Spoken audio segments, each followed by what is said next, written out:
جس کی نعمتوں کو گننے والے گن نہیں سکتے، نہ کوشش کرنے والے اس کا حق ادا کر سکتے ہیں، نہ بلند پرواز ہمتیں اسے پا سکتی ہیں، نہ عقل و فہم کی گہرائیاں اس کی تہ تک پہنچ سکتی ہیں۔ بے شک اس کے کمال ذات کی کوئی حد معین نہیں، نہ اس کے لیے توصیفی الفاظ ہیں، نہ اس کی ابتدا کے لیے کوئی وقت ہے کہ جسے شمار میں لایا جا سکے، نہ اس کی کوئی مدت ہے کہ جو کہیں پہ ختم ہو جائے۔ صلوات بھیجیں محمد وعلی محمد۔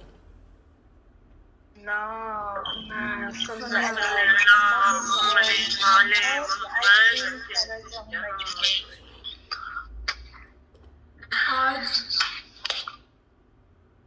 ایک بہت بڑی مصیبت کا دن ہے، اس لیے کہ یہ وہ دن ہے کہ جس میں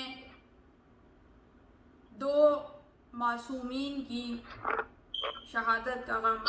ہم مناتے ہیں، اور شہادت کا لفظ خصوصیت کے ساتھ میں نے اس لیے استعمال کیا کہ ایک طرف تو ہمارے ہاں کچھ روایات موجود ہیں، اور حقائق پہ اگر دقیق نظر کی جائے تو رسول خدا کی وفات بھی دراصل شہادت ہے، شہادت جہری نہیں ہے کہ ظاہری شہادت ہو، تلوار کے نتیجے میں ہوئی ہو، مگر شہادت سری ضرور ہے کہ پوشیدہ شہادت، چھپی ہوئی شہادت۔ اور اگر ان روایات کو یہ کہہ کے نہ بھی مانا جائے کہ یہ فقط ہمارے مسلک میں ہیں اور دوسرے مسالک کے لیے حجت نہیں ہیں،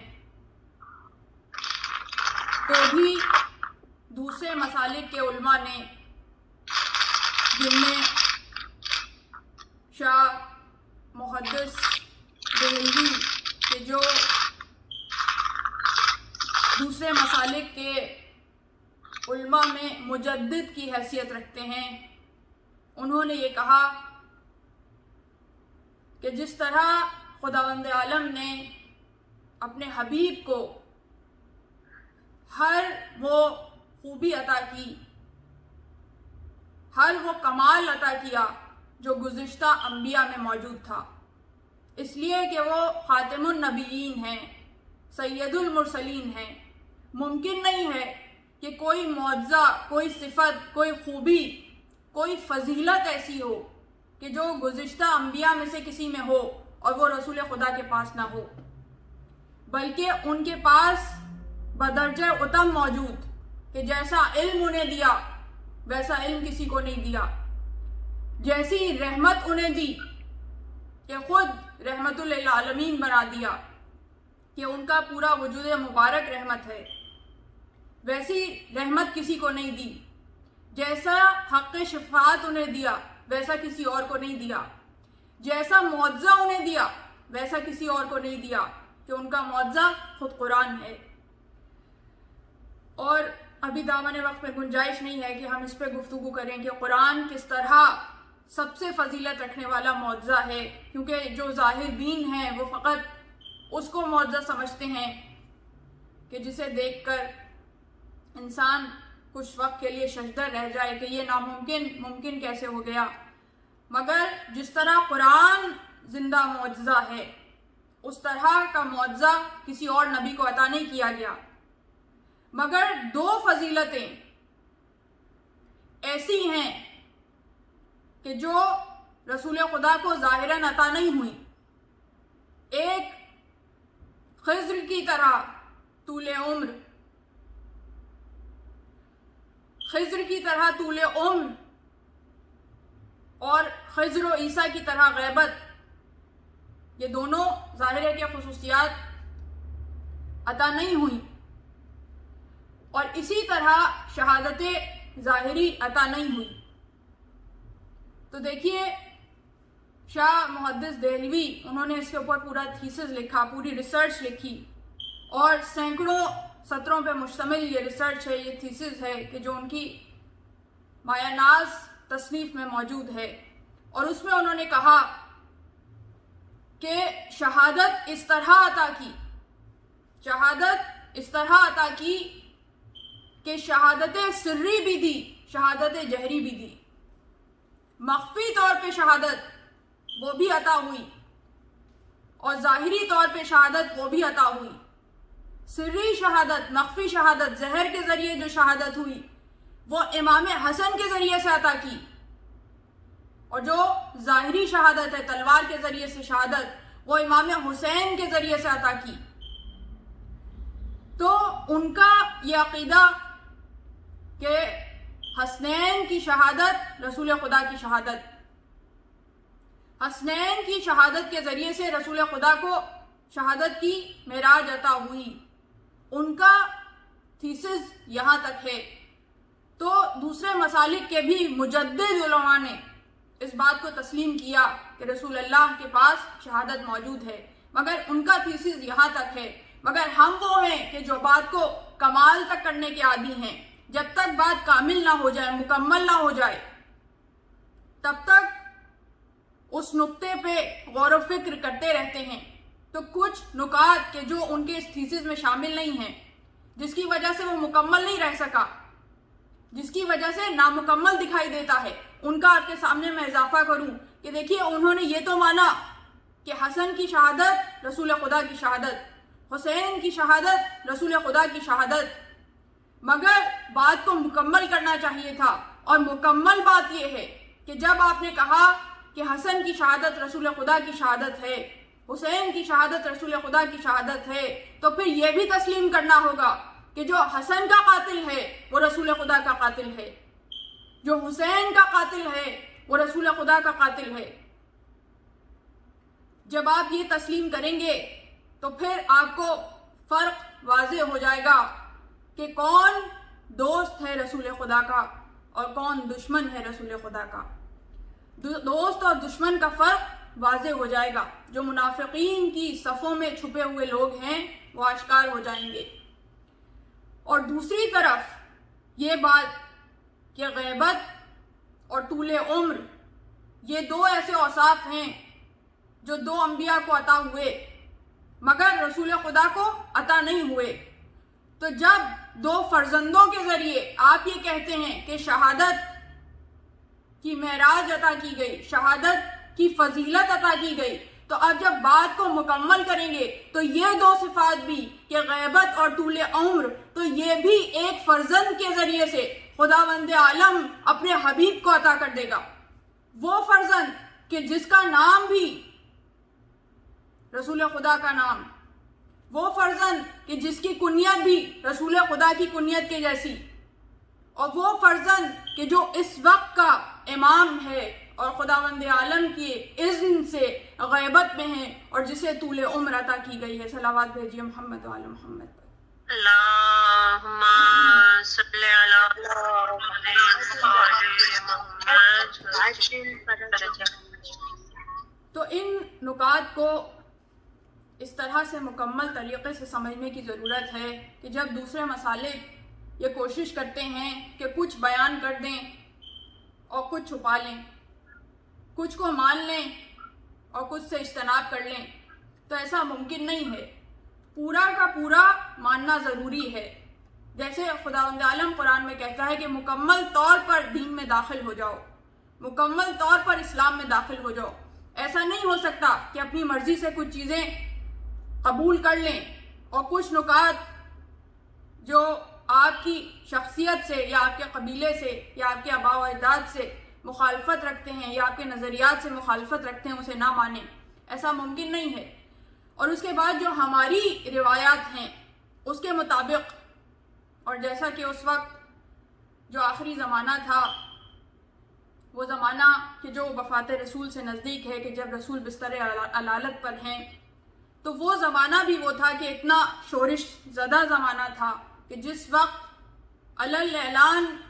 رسول کی حکم عدولی کی جا رہی تھی، اور اس وقت کچھ شخصیات منتظر تھیں کہ کسی طرح ہم اس اقتدار پہ قبضہ کر لیں کہ جو اقتدار رسول خدا کو اسلام کے ذریعے سے عطا ہوا ہے۔ اور ان کے نزدیک یہ اقتدار فقط دنیاوی اقتدار تھا، اور ان کے عمل سے یہ ظاہر ہے کہ وہ یہ سمجھتے ہیں کہ یہ اقتدار منسوب اللہ نہیں ہے کہ اللہ کی طرف سے عطا کردہ ہو، اور یہی وہ فرق ہے کہ جو دوسرے مسالک اور ہمارے درمیان ہے کہ ہم خدا کے نمائندے کو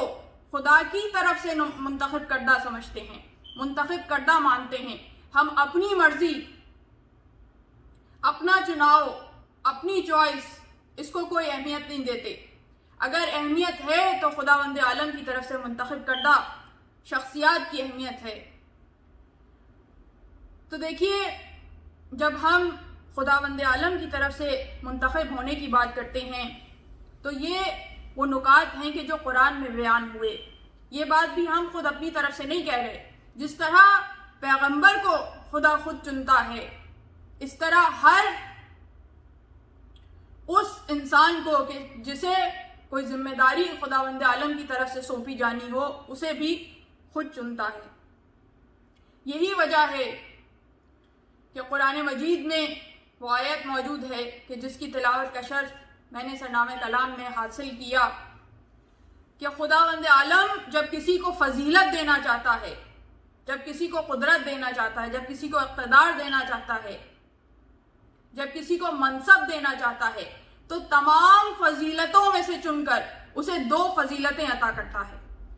2 فضیلتیں عطا کرتا ہے، ایک علم، ایک شجاعت، ایک علم اور ایک شجاعت۔ اور یہی وہ پیمانہ ہے کہ جس پیمانے پر اگر کوئی درجہ کمال پہ فائز ہے، اگر کوئی معراج کی منزل پر فائز ہے، تو وہ فقط معصومین علیہ السلام کی ذات ہے۔ ان کی ذوات مقدسہ ہیں کہ جن کے پاس علم بھی ایسا کہ جیسا کسی بشر کے پاس نہیں، جیسا کسی مخلوق کے پاس نہیں، اور ان کے پاس شجاعت بھی ایسی کہ جیسی شجاعت کسی کے پاس نہیں۔ اور آج ہمارے پاس کل ملا کے 2 پہر ہیں، ایک یہ اور ایک جو شام میں مجلس ہے، اور اس میں ہم ان تمام نکات کو واضح کریں گے۔ کچھ واقعات اور معجزات ابھی آپ کے سامنے بیان کیے جائیں گے جو شجاعت سے متعلق ہوں، اور علم سے متعلق جو معجزات ہیں وہ انشاءاللہ شام کی مجلس میں آپ کے سامنے بیان کریں گے، اس لیے کہ شام کی مجلس خصوصیت کے ساتھ علم سے منسلک ہے۔ تو دیکھیے،